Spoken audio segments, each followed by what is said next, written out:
Hi everyone, welcome to our channel. నేను మీ అంకే సరిత. ఈరోజు మనతో పాటు ద ట్రూత్ వివేక్ అమృత్ వ్యవస్థాపకులు, అలాగే స్పిరిచువల్ మోటివేషనల్ స్పీచర్ వివేకానందర్ గారు మనతో పాటు ఉన్నారు. ఆయనతో మాట్లాడతాం. నమస్తే సార్.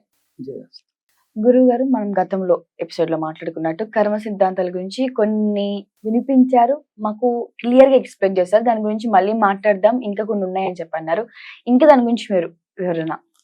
మరొకసారి సాధకులందరికీ శిరస్సు వంచి ప్రణితతుల్ని సమర్పించుకుంటూ సత్యాన్ని నిష్పక్షపాతంగా తేటతెల్లం చేస్తానని నేను చెప్పాను. ఆ క్రమంలోనే నేను మరొక్కసారి సవివరంగా వివరిస్తున్నాను. కర్మ సిద్ధాంతం అనే అంశానికి అనేక అర్థాలు ఉన్నాయి.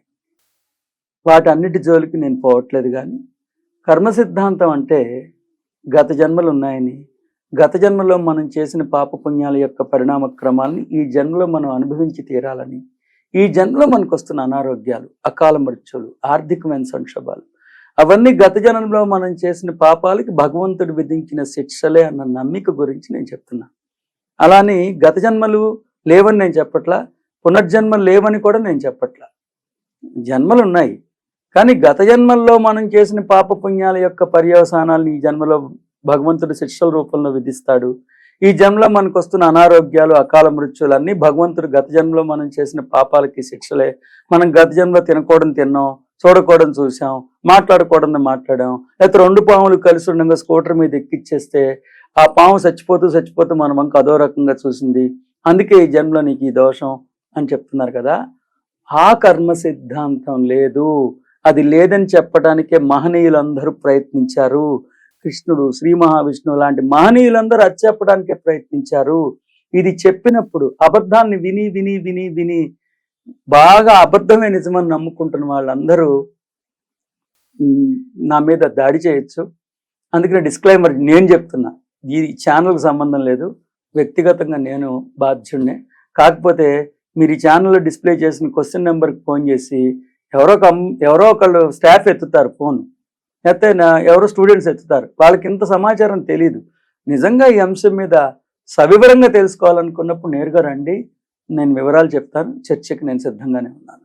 సో మీరు అడిగిన ప్రశ్నకి సమాధానం, కర్మ సిద్ధాంతం కేవలం మానవ కల్పితమే, కేవలం ఒక తప్పిదమే. ఈ కర్మ సిద్ధాంతం అనే విషవలయంలో అర్జునుడు కొట్టుమిట్టాడుతుంటే కర్మ సిద్ధాంతం లేదని చెప్పడానికి భగవద్గీత చెప్పబడింది అంటానికి నేను గత సంచికలో చాలా విపులంగా వివరంగా చెప్తూ, యుద్ధం జరగకముందు అర్జునుడు యుద్ధం చేయడం నుండి భయపడి పారిపోతున్నాడు. ఎందుకు? వాళ్ళందరూ నన్ను చంపేస్తారని కాదు, నేను వాళ్ళందరినీ చంపేస్తాను, చంపి కర్మ సిద్ధాంతాన్ని మూటగట్టుకుంటాను, పాపాన్ని మూటగట్టుకుంటాను అని భయపడి పారిపోతుంటే కర్మ సిద్ధాంతం లేదని చెప్పడానికే శ్రీకృష్ణుడు అర్జునుడికి ఉపదేశించారని చెబుతూ కిందిటి సంచికలో 2వ అధ్యాయం 50వ శ్లోకం చాలా విపులంగా వివరంగా చెప్పారు. 2 ఆలోచన సంవిధానాలు ఉన్నాయని, శ్రీకృష్ణుడు ప్రతిపాదించిన ఆలోచన సంవిధానం సమత్వ బుద్ధి రూపయోగమని.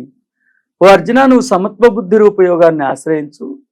సమత్వ బుద్ధి రూపయుక్తుడైన వాడు పుణ్యపాపముల్ని రెండిటినీ ఈ లోకమునందే త్యజించును అనగా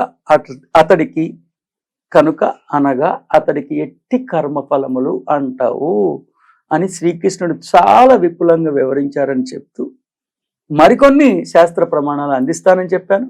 ఇప్పుడు మరికొన్ని శాస్త్ర ప్రమాణాలను మేము ముందుంచే ప్రయత్నం చేస్తున్నాం. భగవద్గీత 4వ ప్రకరణం జ్ఞాన కర్మ సన్యాస యోగం, 4వ ప్రకరణం శీర్షిక జ్ఞాన కర్మ సన్యాస యోగం. 36వ శ్లోకం ఒకసారి చూడండి ఏమనుందో. ఒకవేళ పాపాత్ములందరికంటే నీవు మహాపాపి అయినచో ఈ జ్ఞాన నౌక సాయంతో నిస్సందేహముగా పూర్తిగా బయటపడిపోగలవు అని చెప్పారు. మరొకసారి చెప్తున్నా, chapter number 4 Bhagavad Gita verse number 36 జ్ఞాన కర్మ సన్యాస యోగం. శ్రీకృష్ణుడు అర్జునుడి ద్వారా యావత్ మానవ సంతతికి ఉపదేశించిన ఒక అద్భుతమైన ఉపదేశామృతం. ఒకవేళ పాపాత్ములందరికంటేనే నీవు ఒక మహాపాపి అయినచో ఈ జ్ఞాన నౌక సాయంతో నిస్సందేహముగా పూర్తిగా బయటపడిపోగలవు. 4వ అధ్యాయం 36వ శ్లోకం. శ్రీకృష్ణుడు అర్జునుడి ద్వారా యావత్ మానవ సంతతికి ఉపదేశించిన ఒక అద్భుతమైన ఉపదేశామృతం. ఒకవేళ పాపాత్ములందరికంటేనే నీవు ఒక మహాపాపివైనచో ఈ జ్ఞాన నౌక సాయంతో పాప సముద్రం నుండి నిస్సందేహముగా పూర్తిగా బయటపడిపోగలవు. అంటే ఏంటి సార్? కర్మ సిద్ధాంతం ఉందనా లేదనా? నిజంగా కర్మ సిద్ధాంతం ఉంటే గత జన్మలో నువ్వు చేసిన పాపం ఒకవేళ చేస్తుంటే ఈ జన్మలో నువ్వు జ్ఞాన నౌక ఎక్కిన, జ్ఞాన హెలికాప్టర్ ఎక్కిన, జ్ఞాన విమానం ఎక్కిన, జ్ఞాన కారు ఎక్కిన ఖచ్చితంగా గత జన్మలో చేసిన పాపాలకి శిక్షలు అనుభవించి తీరాల్సిందే అని చెప్తారు కదా సార్. కానీ శ్రీకృష్ణుడు ఏం చెప్పారు? Chapter number 4 verse number 36. ఇది మీకు అర్థమయ్యేటట్టు చెప్పడానికి ప్రయత్నిస్తుంది. ఒక గురువు గారు ఒక పెద్ద సమూహాన్ని ఉద్దేశించి చెప్తున్నారు. ఆయన మీలో పాపాత్మలు ఎవరైనా ఉంటే లేచి నుంచోమన్నారు. 2 నిమిషాలు ఎవరో లేవాల. 3వ నిమిషానికి ఒక 10 మంది లేచారు. నెమ్మదిగా మొత్తం అక్కడున్న 4-5 వేల మంది ఉంటే అందరు లేచి నుంచున్నారు. గురువు గారు నిరుత్సాహానికి లోనైపోయారు. అరే, ఇంతమందిలో అందరూ పాపాత్మలేనా? ఒక్క ఆయన మాత్రం శిఖరంలా కదలకుండా కూర్చున్నాడు. గురువుగారు పరమానంద భరితం అయిపోయాడు. ఇంతమందిలో అసలు ఏ పాపం చేయని వాడు ఒక్కడున్నాడని ఆయన పెద్ద సన్మానం ఏర్పాటు చేసి 10 లక్షల నగదు బహుమతి కూడా ఇచ్చారు. ఆయన 10 లక్షల నోట్లు లెక్క పెట్టుకుని, అయ్యా నాకు ఇంతకీ ఎందుకు సన్మానం చేశారని అడిగాడు. అదేనే, ఇంతమంది పాపాత్మలు లేచి నుంచుంటే నువ్వు ఏ పాపం చేయలేదు కాబట్టే కదా పాపాత్మలు లెగవమంటే నువ్వు లేచి నుంచోలేదంటే, చిన్న విన్నపం అండి, మీరు పాపాత్మలు లేచి నుంచోమన్నారు, నేను మామూలు పాపిని కాదు సార్, మహాపాపిని, అందుకనే నేను లేచి నుంచోలేదని చెప్పాడు. నేను చెప్తున్నా, అలాంటి మహాపాపివైనచో ఇంత విపులంగా ఉంది. ఒకసారి ఆలోచించండి సరిత గారు. ఒకవేళ పాపాత్ములందరికంటేనే నీవు ఒక మహాపాపివైనచో, మామూలు పాపి కాదు, మహాపాపివైనచో జ్ఞాన నౌక సాయంతో, జ్ఞానాన్ని నౌకతో పోల్చారు, పాపాన్ని సముద్రంతో పోల్చారు. సముద్రాన్ని, పాపాన్ని దేంతో పోల్చారు? సముద్రంతో పోల్చారు. జ్ఞానాన్ని నౌకతో పోల్చారు. ఒకవేళ పాపాత్ములందరికంటే నీవు మహాపాపివైనచో ఈ జ్ఞాన నౌక సాయంతో పాప సముద్రం నుండి బయటపడిపోగలవు అనలా, నిస్సందేహముగా 50-50 ఛాన్సెస్ అనలా, పూర్తిగా బయటపడిపోగలవు. ఒకసారి అర్థం చేసుకోండి. నిజంగా కర్మ సిద్ధాంతం ఉండుంటే శ్రీకృష్ణుడు ఏం చెప్పేవాడండి? నువ్వు గత జన్మలో తినకోవడం తిని, చూడకోవడం చూసి, చేయకోవడం చేస్తే ఈ జన్మలో నువ్వు జ్ఞాన నౌక ఎక్కిన, జ్ఞాన విమానం ఎక్కిన తప్పించుకోలేవు అని చెప్పేవాడు. కానీ అలా చెప్పలా. కాబట్టి అజ్ఞానంలోంచి దుర్మార్గమైన జన్మలు వస్తుంది. సుజ్ఞానం సుసంపన్నమైతే అద్భుతంగా మనం ఈ జన్మని, జీవితాన్ని తీర్చిదిద్దుకోవచ్చని మరొకసారి తెలియజేస్తాం. తర్వాత మరో శాస్త్ర ప్రమాణం, గీతా శాస్త్రం 18వ అధ్యాయం 17 శ్లోకం, చాప్టర్ నెంబర్ 18 వర్స్ నెంబర్ 17, మోక్ష సన్యాస యోగం 17 శ్లోకం. ఎంత విపులంగా, ఎంత వివరంగా చెప్పారో చూస్తాం. 18వ అధ్యాయం 17 శ్లోకంలో ఎంత విపులంగా వివరంగా చెప్పారో చూడండి. Chapter number 18 verse number 17. 18వ అధ్యాయం 17 శ్లోకంలో ఆచార్యులైన శ్రీకృష్ణుడు అర్జునుడి ద్వారా యావత్ మానవాడికి ఒక అద్భుతమైన సత్యాన్ని ఉపదేశించారు. మానవుడు ఊహకు కూడా ఊహించుకోలేని సత్యం.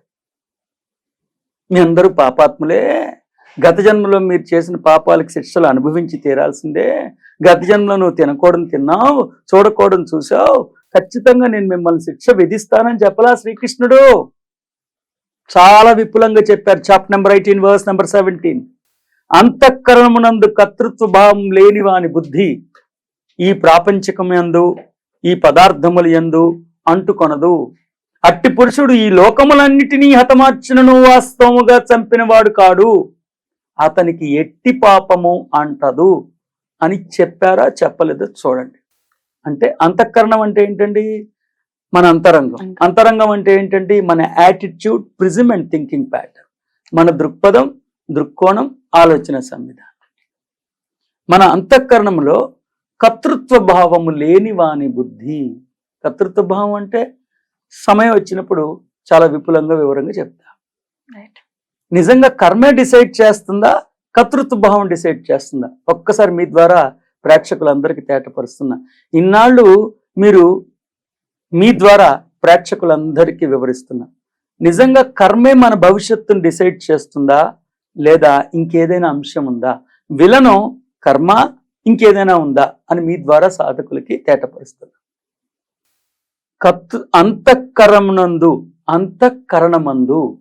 అంతఃకరణమందు కర్తృత్వ భావం లేని వాని బుద్ధి. అంతఃకరణం అంటే లోపల, యాక్ట్ కాదు. యాక్ట్ అంటే దేహంతో చేసేది, బయట చేసే చర్య యాక్ట్. కానీ దేహంతో బయట చేసే యాక్ట్ కర్మ డిసైడ్ చేయట్లేదంట. అంతఃకరణమునందు కర్తృత్వ భావం. కర్తృత్వ భావం అంటే ఏంటో తర్వాత చెప్తాను. కానీ కర్మ వలన ఫలితం వస్తుంది, కర్మ మన భవిష్యత్తును డిసైడ్ చేస్తుందని చెప్పలేదంటానికి శాస్త్ర ప్రమాణం సరిపోదమ్మా. అంతఃకరణమునందు కర్తృత్వ భావం లేని వాని బుద్ధి ఈ ప్రపంచమందును పదార్థముల యందు అంటుకొనదు. అట్టి పురుషుడు ఈ లోకములన్నిటినీ, ఒక్క మనిషిని కాదు, కొంతమంది మనుషులు కాదు, ఈ లోకములన్నిటినీ హతమార్చునను వాస్తవముగా చంపినవాడు కాడు అని చెప్తే కర్మ సిద్ధాంతం ఉన్నట్ట లేనట్ట అనేది మీరే అర్థం చేసుకుంటే మీకే తెలుస్తుంది. సో నాకు ఛానల్లో మీరు ఇంటర్వ్యూలో నిజాయితీగా మీరు ప్రశ్న అడిగినప్పుడు నేను ఈ సమాధానం చెప్పకుండా ఉండలేకపోయాను. Your sincerity has convinced me to utter this beautiful truth. But when I'm teaching you the truth, నేను ఎందుకు భయపడాలి, ఎవరికి భయపడాలి? సరైన శాస్త్ర ప్రమాణాలను ఉంచుతున్నా కదా. కాబట్టి ఇక్కడికి మీరు అర్థం చేసుకోండి. ఇంకా చెప్పాలంటే ఈ దేవదేవుళ్ళందరూ, మహనీయులందరూ మనం పాపాత్మలం, స్టువర్ట్ పూర్వంలో దొంగలం అని చెప్పడానికి రాలా. మనం దేవుళ్ళం అని చెప్పడానికి వచ్చారు. మనం దిగజారిపోయిన దీనులం అని చెప్పడానికి రాలా. దిగి వచ్చిన దేవదేవుళ్ళం అని చెప్పారు. మనం జంతువులు పుణ్యం చేస్తే మానవులుగా ఎదిగామని చెప్పడానికి రాలా. దైవమే మానవత్వం అనే ఒక అద్భుతమైన అధ్యాయాన్ని అధ్యయనం చేసి తన ప్రజ్ఞని విస్తారంగా విస్తరించుకోవటానికి దిగి వచ్చిన దేవదేవుళ్ళు అని చెప్పారు. అక్కడ దాకా ఎందుకు బంగారు తల్లి? వివేక్ చూడమని ఆది గురువైన శంకరాచార్యుల వారు ఉపదేశించిన ఒక అద్భుతమైన ఉద్గ్రంథం జయ గ్రంథం. అందులో సరిగ్గా సుమారుగా 453 శ్లోకం. ఇది ఆది గురువైన శంకరాచార్యుల వారు విరచించిన వివేక్ చూడమని గ్రంథంలో 453 శ్లోకాన్ని మీరు ఒకసారి అధ్యయనం చేస్తే దాంట్లో ఏం చెప్పారండి? ఈ కర్మ సిద్ధాంతాన్ని నమ్మిన వాళ్ళు సంచిత కర్మ, ప్రారబ్ధ కర్మ, ఆగామి కర్మ, 3 కర్మలు నమ్ముతుంటారు. మీకు అర్థమయ్యేటట్టు చెప్పడానికి చెప్తున్నా. ఈ కర్మ సిద్ధాంతాన్ని నమ్మే వాళ్ళకి 3 ఆడపిల్లలు. ఓకేనా? పెద్ద అమ్మాయి పేరు సంచిత, రెండో అమ్మాయి పేరు ప్రారబ్ధ, మూడో అమ్మాయి పేరు ఆగామి. ఈ 3 కర్మలు వాళ్ళు నమ్ముతూ ఉంటారు. కానీ వివేక్ చూడమని 453 శ్లోకంలో ఆది గురువైన శంకరాచార్యుల వారు ఏమని ఉపదేశించారంటే, సంచిత కర్మ, ప్రారబ్ధ కర్మ, ఆగామి కర్మ ఈ 3 జ్ఞానాగ్నిలో పడి నిష్ఫలమవుతాయి. బ్రహ్మజ్ఞానిపై ఈ సృష్టిలో ఏ బలము పనిచేయలేదు.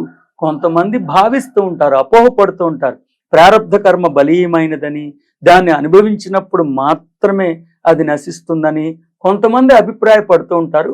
కానీ సత్యం ఏమిటంటే బ్రహ్మజ్ఞానిపై ఈ సృష్టిలో ఏ బలము పనిచేయలేదు. ఏ బలాలు? ప్రారబ్ధ కర్మ, సంచిత కర్మ, ఆగామి కర్మ. ఈ 3 అతడి జ్ఞానాగ్నిలో పడి శంకరాచార్యుల వారు మనకు తెలియజేశారు. ఈ శాస్త్ర ప్రమాణాలు మేము ముందుంచుతున్నాను. ఇప్పటికైనా కర్మ సిద్ధాంతాల కబంధ హస్తాల్లో కొట్టుమిట్టాడతారా? ఇప్పటికైనా సత్యం తెలుసుకుని సత్య సౌరభాలని ఆఘ్రాణిస్తూ సార్వభౌమత్వం వైపు ముందుకెళ్తూ అహం బ్రహ్మాస్మి, తత్వమసి, అయమాత్మ బ్రహ్మ, ప్రజ్ఞానం బ్రహ్మ అన్న వేద వాంగ్మయాన్ని అర్థం చేసుకుని ఈ కర్మ సిద్ధాంతాల కబంధ హస్తం నుంచి బయటపడిపోతారని ఆశిస్తున్నాను. Thank you sir.